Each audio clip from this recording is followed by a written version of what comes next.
बिस्मिल्लाहिर्रहमानिर्रहीम अस्सलाम वालेकुम नाज़रीन, आप यूट्यूब चैनल देख रहे हैं। मैं इमरान खान हूँ। बहुत इंपॉर्टेंट वीलॉग है। सबसे पहले जो बाग़ नारान है पेशावर का, वहाँ पे ज़बरदस्त प्रोग्राम किया पाकिस्तान तहरीक इंसाफ ने। आज इमरान खान साहब की कॉल थी और इमरान खान साहब की कॉल के ऊपर शोहदा का दिन मनाया जाना था और इस हवाले से प्रोग्राम पेशावर में रखा गया था। दिन के वक्त ये प्रोग्राम था, बहुत बड़ी तादाद में लोग वहाँ पर पहुँचे, कुरान खानी की गई, दुआ की गई और पीर नूरुल हक कादरी साहब ने वहाँ पर दुआ करवाई। लेकिन उससे पहले जो है वो तमाम लोगों ने कौमी तराना भी एक साथ पढ़ा। ये वो तमाम लोग हैं जिनको फितना करार दिया जाता है, जिन्हें मुल्क दुश्मन करार दिया जाता है, जिन्हें दहशतगर्द करार दिया जाता है। तो क्या दहशतगर्द ऐसे होते हैं कि वो लाशें मिलने के बावजूद, बेशुमार ज़ख्मी होने के बावजूद वो अपने मुल्क का कौमी तराना पढ़ रहे हैं, वो कुरान खानी कर रहे हैं, वो दुआ करवा रहे हैं और पाकिस्तान के लिए भी दुआ कर रहे हैं। तो यहाँ पे बहुत बड़ी तादाद में लोग आए। ना सिर्फ शोहदा की फैमिलीज थी, उन्होंने अपने साथ बहुत बड़े बड़े, एक तो वहाँ पे पोस्टर्स लगाए गए, बहुत बड़े बड़े होर्डिंग्स लगाए गए, शोहदा की तस्वीरें लगाई गई, उन्हें खराज तहसीन पेश किया। उनकी फैमिली के लोग आए हुए थे, वो अपने प्यारों की तस्वीरें लेकर आए थे। शोहदा के बच्चे भी वहाँ पे मौजूद थे, उनकी फैमिली वाले भी मौजूद थे। उसके अलावा जो लोग लापता हुए हैं उनके बच्चे और फैमिलियाँ भी वहाँ मौजूद थीं। जबकि ज़ख्मी, जिन्हें गोलियाँ लगीं, जो लोग ज़ख्मी हुए, वो फिर इमरान खान की कॉल के ऊपर दोबारा पहुँच गए और उन्होंने कहा जी इमरान खान ने बुलाया तो हमने पहुँचना है। तो वहाँ बहुत बड़ी तादाद में लोग आए। पहले तो ये प्रोग्राम सिर्फ एक दुआया प्रोग्राम था, लेकिन उसके बाद ये एक जलसे में तब्दील हो गया और वहाँ पे कुछ तकारीर भी हुई हैं। पीर नूरुल हक कादरी साहब ने बताया कि 400 कुरान मजीद और 5 लाख दरूद पाक का सवाब शोहदा के लिए उन्होंने, एसाले सवाब के लिए उन्होंने पेश किया, क्योंकि लोगों ने ये दुआएं की हैं पूरे पाकिस्तान में। तो जो जो उनको बताया गया उस हिसाब से उन्होंने शोहदा के लिए ये एसाले सवाब किया है। ये रवायत है, पाकिस्तान में ऐसा अनाउंस किया जाता है। तो कौमी तराना पड़ा, उसके बाद दुआ हुई और उसके बाद तकारीर हुई। जो इंपॉर्टेंट तकरीर है वो वज़ीर आला खैबर पख्तूनख्वा की है। वज़ीर आला ने कहा कि जिसने गोली चलाई और जिसने हुक्म दिया वो इबरत का निशान बनेंगे।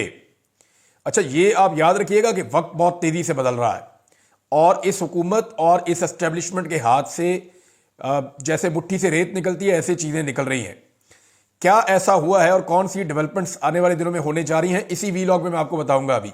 लेकिन क्योंकि ये बड़ी अहम खबर थी, पाकिस्तान तहरीक इंसाफ के लिए एक टेस्ट था, तो एक चीज़ तो साबित हो गई कि पाकिस्तान तहरीक इंसाफ ने ना इमरान खान को छोड़ा, तहरीक इंसाफ के कारकुन ने, और ना उन्होंने इमरान खान के बयानिए को छोड़ा।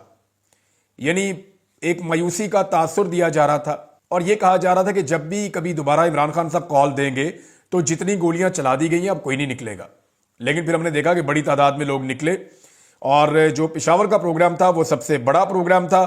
बाकी भी प्रोग्राम हुए, कई जगहों पे पंजाब में प्रोग्राम हुए, सिंध में प्रोग्राम हुए, बलूचिस्तान में प्रोग्राम हुए, पूरे पाकिस्तान में इस सिलसिले में प्रोग्राम किए गए। लेकिन पंजाब में इंतहाई बदकिस्मती है कि पंजाब पुलिस ने, इससे पहले बलूचिस्तान की पुलिस ने यह काम किया था।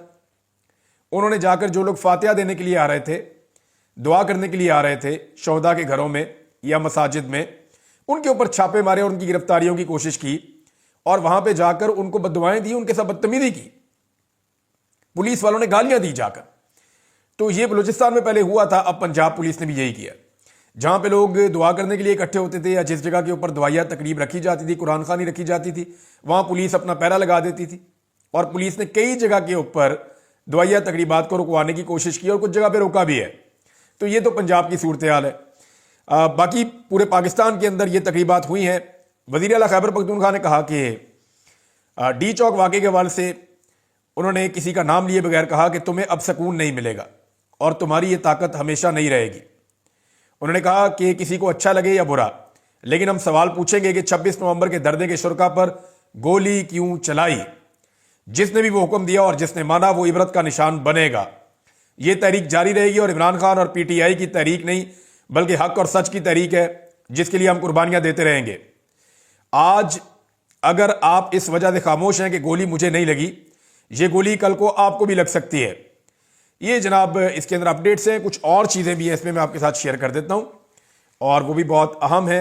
वज़ीर आला खैबर पख्तूनख्वा ने बताया कि जब वफाक में पाकिस्तान तहरीक इंसाफ की हुकूमत थी तो तब लॉ एंड ऑर्डर इतना खराब नहीं था। ऐसे खैबर पख्तूनख्वा में या इस सूबे के अंदर धमाके नहीं होते थे, लेकिन अब बहुत ज्यादा धमाके होते हैं।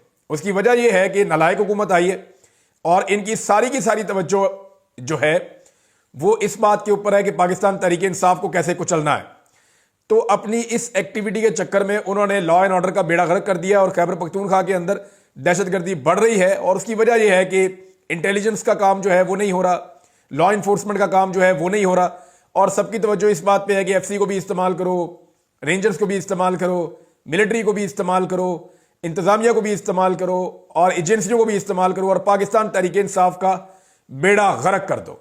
एक्चुअली तो इस मिशन के ऊपर ऐसा लगता है कि पूरा पाकिस्तान लगा हुआ है।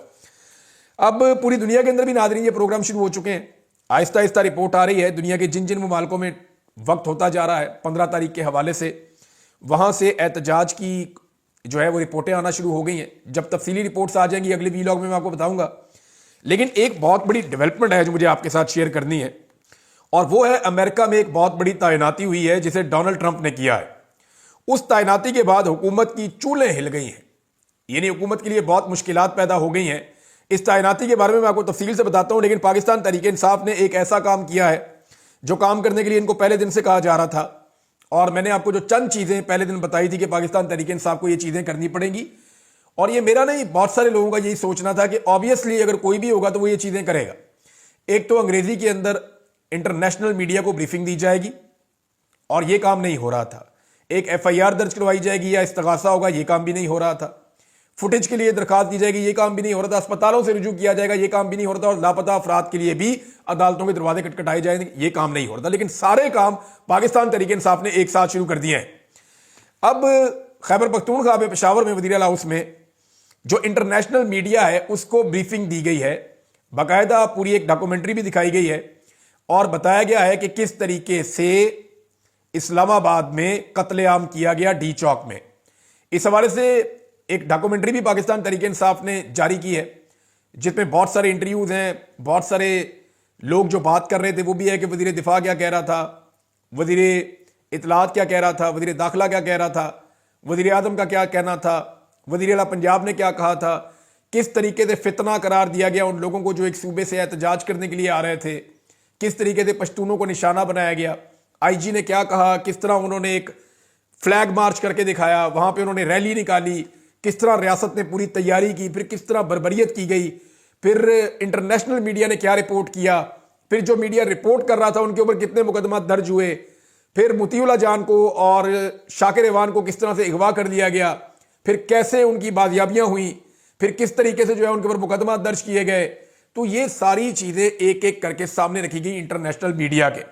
ये सिलसिला रुकना नहीं चाहिए, और आने वाले दिनों में ये सिलसिला मजीद तेज होगा और मजीद चीजें इंटरनेशनल मीडिया के सामने आएंगी। अब नाजरीन आप आ जाएं उस तैनाती की तरफ जो डोनाल्ड ट्रंप ने की है अमेरिका में। पहले आप देख लें कि डोनाल्ड ट्रंप ने अनाउंस क्या किया। डोनाल्ड ट्रंप ने कहा, जी मैं खुशी खुशी अनाउंस कर रहा हूं रिचर्ड ग्रैनल को कि वो हमारे खसूसी इन्वॉय हैं, यानी एलची हैं खसूसी, और जो बैनुल अक़वामी मिशन होते हैं या जो खसूसी मिशन होते हैं उनके लिए एक नुमाइंदा अपना सदर का एक एलची उन्होंने मुकर्रर कर दिया। बहुत इंपॉर्टेंट आदमी होता है पूरी दुनिया के अंदर, जो बड़े अहम मिशन होते हैं जिनके ऊपर अमेरिका ने काम करना होता है, वो अमेरिकी सदर इनके हवाले करता है और ये इन मामलात को देखते हैं। तो इन्होंने बताया जनाब के रिचर्ड जो है वो काम करेंगे, डोनाल्ड ट्रंप कह रहे हैं, बड़े हॉटस्पॉट इश्यूज के ऊपर दुनिया के अंदर, जिनमें एक इशू जो है वेनेजुएला का भी है, एक नॉर्थ कोरिया का भी है। उन्होंने कहा मेरी पहली टर्म के अंदर रिचर्ड मेरी टीम का मेंबर रहे हैं और जर्मनी के एम्बेसडर भी रहे हैं और डायरेक्टर ऑफ नेशनल इंटेलिजेंस भी रहे हैं, और कोसोवो सर्बिया के लिए जो नेगोशिएशंस हो रही थी उनमें भी सदारती एलची के तौर पे वो अपनी खिदमत सर अंजाम दे चुके हैं। और फिर उनका एक्सपीरियंस भी लिखा कि उन्होंने क्या क्या काम किया और कहाँ कहाँ काम किया। नेशनल सिक्योरिटी काउंसिल के अंदर काम किया, नॉर्थ कोरिया के ऊपर काम किया, और बहुत सारी कंट्रीज के अंदर ये काम करते हैं, इनका बहुत ज़्यादा तजर्बा है। अच्छा, आगे उनकी जो तालीमी काबिलियत है वो भी डोनाल्ड ट्रंप ने लिखी है, और उन्होंने बताया कि ये अमेरिका को हमेशा प्रायोरिटी देते हैं। अब ये आदमी डोनाल्ड ट्रंप ने तो लगा दिया है, इसके ऊपर हुकूमत की कांपें क्यों टांग गई हैं ये मैं आपको बताता हूं। जैसा कि मैंने आपको कई दफा पहले बताया कि मौजूदा हुकूमत का पूरा इन्हिसार इस बात पे है कि जो बाइडन का जो एडमिनिस्ट्रेशन है अमेरिका से, वो कितनी सपोर्ट फराहम करता है मौजूदा रिजीम को। यानी ये जो रिजीम इस वक्त पाकिस्तान में है, ये जनरल बाजवा ने इसका आगाज किया था, और अमेरिका को भी उन्होंने बताया कि इमरान खान में क्या बुराइयां हैं, दूसरी जानिब उन्होंने पाकिस्तान में सियासतदानों को बताया कि इमरान खान में क्या बुराइयां हैं, और फिर पूरा एक सेटअप बना के और रजीम चेंज कर दिया था। अब ये मैं नहीं कह रहा, पहले मैं अकेले ही कहता था, या इमरान खान साहब कहते थे, या 2-3 हमारे और दोस्त थे वो कहते थे, हम 5-7 लोग ये बात करते थे। लेकिन अब ये बात जो है मौलाना फजल रहमान भी करते हैं, खाकान अब्बासी साहब भी करते हैं, अब ये बात जावेद लतीफ़ साहब भी करते हैं, बेशुमार और सहाफ़ी अब ये बात करते हैं और साफ कहते हैं जनाब कि जनरल बाजवा ने ये रजीम चेंज किया था। एएनपी वाले अब गवाहियां दे रहे हैं कि जनाब हमसे ये करवाया गया था। और आहिस्ता आहिस्ता बाकी सियासी जमातें भी ये बोलना शुरू हो गई हैं कि हमसे जबरदस्ती रजीम चेंज करवाया गया था। रिचर्ड का मामला यह है कि इसको लगा तो दिया है डोनाल्ड ट्रंप ने, हुकूमत का सारा इन्हिसार था जो बाइडन एडमिनिस्ट्रेशन के ऊपर। अब जो बाइडन के जाने के बाद डोनाल्ड ट्रंप की टीम आ रही है। डोनाल्ड ट्रंप की टीम में यह जो बंदा शामिल हुआ है यह बहुत इंपॉर्टेंट ओहदा है। दुनिया भर के जितने भी बड़े हॉटस्पॉट किस्म के बड़े अहम तरीन इश्यूज हैं उनको यह बंदा देखेगा, और इस बंदे की सोच इमरान खान के बारे में बड़ी क्लियर है। यानी 26 नवंबर को इस आदमी का एक ट्वीट वायरल हुआ था, और यहां पे जुल्फी बुखारी ने भी इसके ऊपर रीट्वीट किया हुआ है, यहां पे और लोगों ने भी इसके ऊपर रीट्वीट किया हुआ है। इसने 26 नवंबर को फ्री इमरान खान लिखा था कि जनाब इमरान खान साहब को जो है वो रिलीज किया जाए, रिलीज इमरान खान लिखा था। और 26 नवंबर को आपको पता है कत्लेआम हो रहा था डी चौक में। तो ये आदमी अपने आप को इमरान खान साहब के मामले के साथ इसने जोड़ कर रखा हुआ है। लगभग 2 हफ्ते पहले इसने इमरान खान साहब की रिहाई का मुतालबा भी किया था, और उसके अलावा इसने डोनाल्ड ट्रंप और इमरान खान के हवाले से एक ट्वीट किया था कि इनमें मुमासलत क्या है। इन्होंने लिखा था कि वॉच पाकिस्तान, आप पाकिस्तान को देखिए, there Trump like leader is in prison on phony charges and the people have been inspired by the United States Red Wave।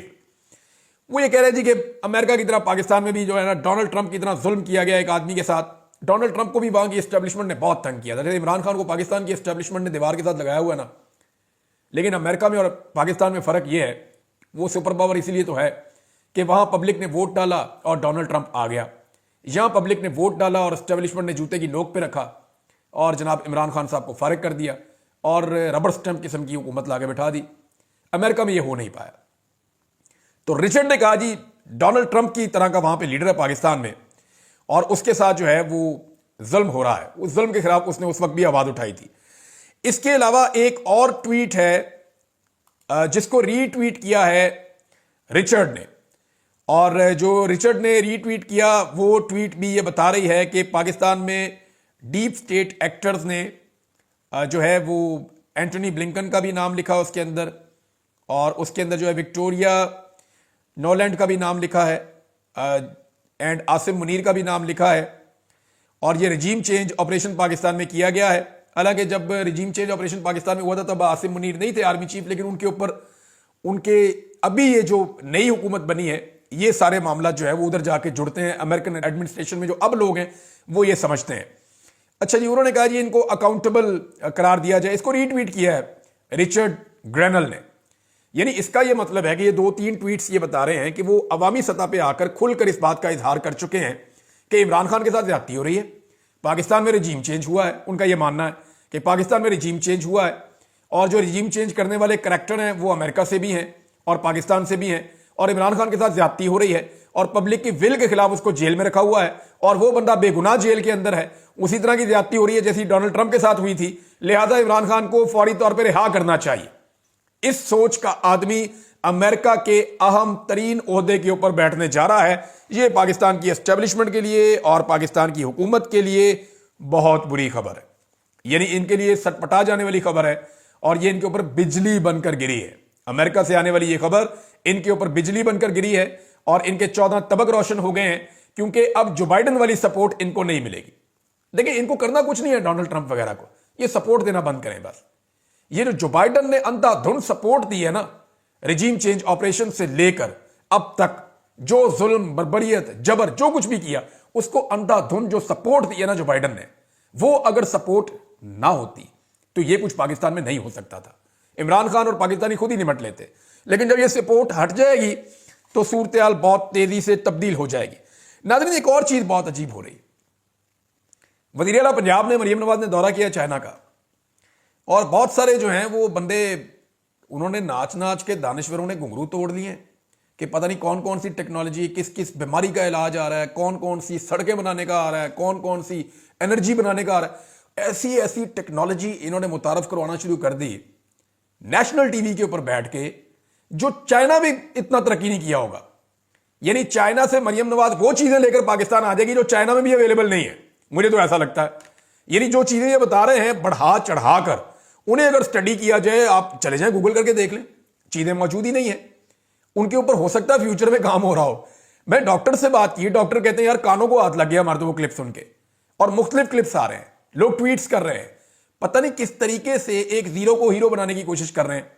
इससे पहले मरियम नवाज को आपने याद होगा, देखा होगा, अल्लामा इकबाल के मज़ार पे ने कहा लिखो, तो का और के लिखना नहीं आ रहा था। तो मैं उस वक्त सोच रहा था कि ये अंग्रेजी मीडियम होगी। बिलीव मी, मैं ये सोच रहा था कि यार इसको कसूर नहीं आप ज्यादा करार दे सकते, कसूरवार आप कैसे कह सकते हैं।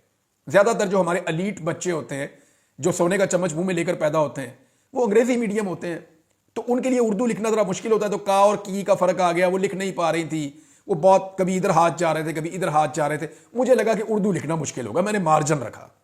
लेकिन अब मुझे पता चला कि ये तो सिरे से नालायक हैं भाई, निकम्मे हैं। यानी इनके वालिद साहब ने इनकी तालीम पे तवज्जो ही नहीं दी। इमरान खान साहब ने ठीक कहा था, एक तो ये पढ़े लिखे नहीं है, ऊपर से ये कोशिश भी नहीं करते। एक तो इमरान खान साहब की जो तकारीर है, जो पुरानी वो करते रहे चाइना के बारे में, उन तकारीर को सिर्फ स्टडी करके उन्हीं फैक्ट्स को तब्दील किए बगैर, हालांकि दुनिया को 3-4 साल आगे निकल गई है, चीजें अब तब्दील हो गई हैं, उन्हीं फैक्ट्स को दोबारा बोलने की कोशिश की और वो भी गलत बोला, वो भी गलत बोला।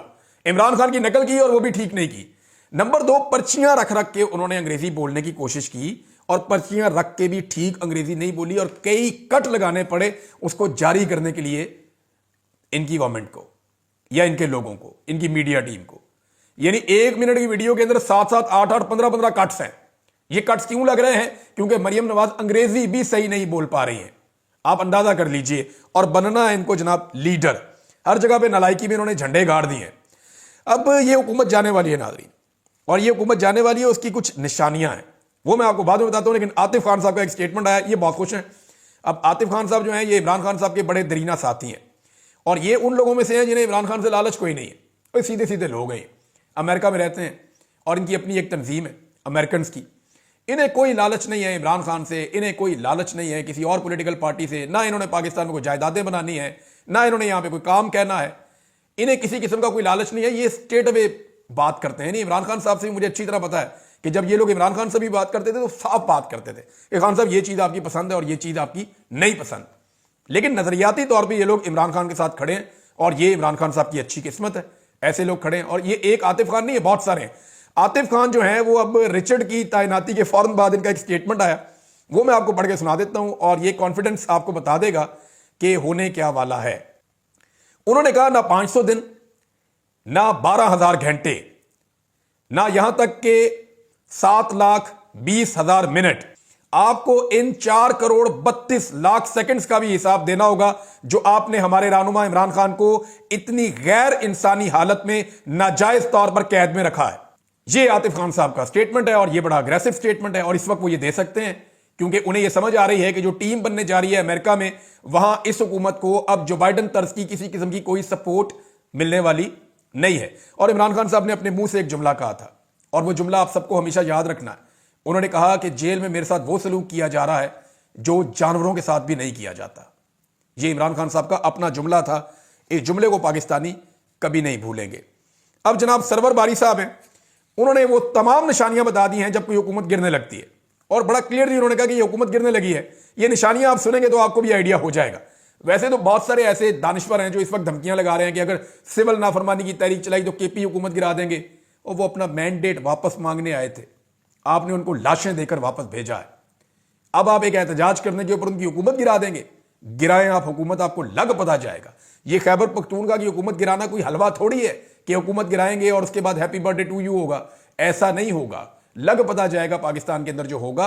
ये दानिश्वर जो है ये इस तरह की शुड़लियां छोड़ते हैं सिर्फ और सिर्फ एक दबाव में लेने के लिए लोगों को, ये हो नहीं पाएगा। सरवर बारी साहब कह रहे हैं हुकूमतों के गिरने के जो इशारे होते हैं वो तकरीबन पूरे हो गए हैं। मिसाल के तौर पे जबर में मुसलसल इजाफा होता है ताकि आवाम तक सच ना पहुंच सके। नाज़रीन, टाइम बहुत ज्यादा हो गया, अगली वीलॉग में ये 10 चीजें मैं आपको बताऊंगा। अब तक के लिए इतने ही, अपना ख्याल रखिएगा, अपने इस चैनल का भी माजरत के साथ अल्लाह हाफिज़।